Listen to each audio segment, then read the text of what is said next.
Na tiskovni konferenci, ki so jo pred dnevi pripravili predstavniki malih delničarjev Nove KBM, Stojan Avr iz Liste za pravičnost in razvoj, Kristjan Verbič, predsednik Vseslovenskega združenja malih delničarjev, in Vlado Kramberger, predstavnik ljudske iniciative Nove KBM ne damo, je bilo govora o zadnjih dogodkih povezanih z usodno skupščino Nove KBM, ki bo po njihovem mnenju predstavljala usoden mejnik v nadaljnjem razvoju finančne skupine Nove KBM. Leta naj bi bila po neuradnih podatkih na predlog uprave Nove KBM sklicana šele začetka meseca julija. V Vseslovenskem združenju malih delničarjev nas je izjemno presenetilo, seveda ne samo nas, pač pa tudi predstavnike civilnih iniciativ, ki so bile aktivne in angažirane v zvezi z dogajanjem v Novi Kreditni banki Maribor, da se je uprava odločila mimo dogovorov in zagotovil, ki smo jih prejeli, iti v sklic skupščine tako pozno,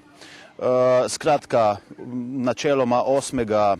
julija. Hkrati pa nam niso bili v tem času predloženi vsi tisti strateški načrti v smislu perspektive banke do leta 2012 oziroma 2015, ki bi seveda šli v smer tega, da bi dejansko bilo upravičljivo sredstva, ki bi jih sicer lahko namenili za dividende, pustiti na razpolaganje sami banki oziroma upravi družbe. Zato po tej plati ustrajamo pri prvotnem predlogu zahtevi za 1 evro dividende na delnico. Še posebej pa nas je zelo razočaralo oziroma smo kar ogorčeni nad dejstvom, da predlogi v smislu sprememb v nadzornem svetu družbe, ki so seveda pogojeni lahko na eni strani z odstopom dela obstoječih članov nadzornega sveta ali pa spremembami statuta, na tej skupščini po odločitvah, kot so zaenkrat po predlogu uprave bile sprejete in obravnavane na nadzornem svetu družbe, niso bile upoštevane. Seveda so bile zahteve več kot utemeljene z naslova dejstva, da se je bistveno spremenila lastniška struktura Nove Kreditne banke Maribor s pričo prodaje 50-odstotnega deleža, od tega polovice, torej 25% malim delničarjem, teh je še vedno preko 103 tisoč. Dodatno pa nas je precej presenetilo in nam kaže na drugačne namere, kot so bile sicer v naših izdatnih pogovorih skozi ta čas prisotne tako s predstavniki Nove Kreditne banke Maribor, kakor tudi pomembnejših lastnikov, da se v samem sklicu skupščine ne vključi v smislu organiziranega zbiranja pooblastil tudi predstavnikov malih delničarjev. Pri tem gre torej očitno za situacijo, po kateri bi za stroške družbe bilo izpeljano organizirano zbiranje pooblastil izključno strani uprave. Torej ni priložnosti, da bi mali delničarji imeli svojega predstavnika v tem organiziranem zbiranju pooblastil. Zato bo potrebno, in kakršna je doslej izkazana volja strani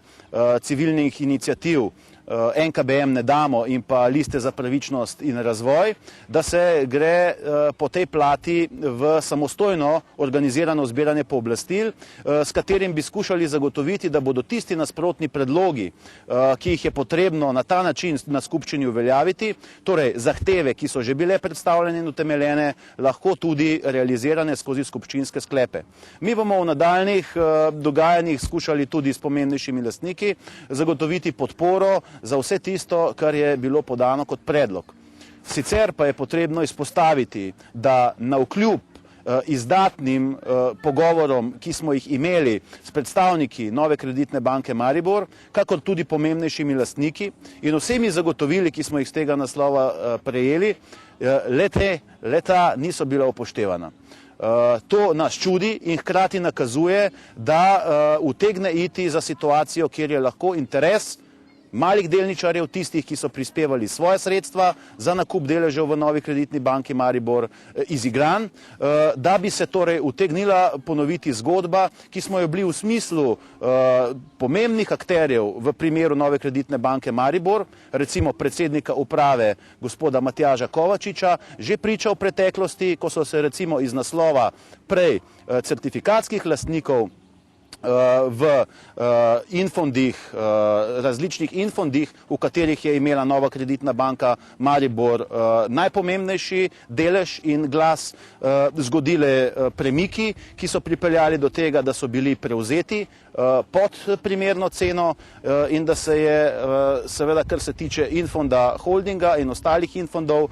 tisti delež, ki bi sicer moral pripadati malim delničarjem, certifikatskim vlagateljem, bil pod ceno seveda prodan oziroma prišel v domeno družb, ki so danes v sklopu in domeni pivovarne Laško. Pri tem seveda ni odveč izpostaviti dejstva, da je bil v tistem času predsednik nadzornega sveta Infond Holdinga ta isti današnji predsednik uprave Nove kreditne banke Maribor, Matjaž Kovačič. Kristjan Verbič je med drugim še poudaril, da je nevzdržno dejstvo, kako se v procesu sklica skupščine strani predsednika uprave Nove KBM d.d. gospoda Matjaža Kovačiča popolnoma ignorira legitimne predloge več kot 103 tisoč malih delničarjev oziroma državljank in državljanov. Navkljub njegovim javnim izjavam, da se strinja z novo nastalo situacijo in bistveno spremenjeno lastniško strukturo Nove KBM d.d. ter očitno zavest, da so tudi navadni državljani postali lastniki največje štajerske finančne inštitucije, vse to zanj kot kaže predstavlja očitno relativno nepomembno dejstvo.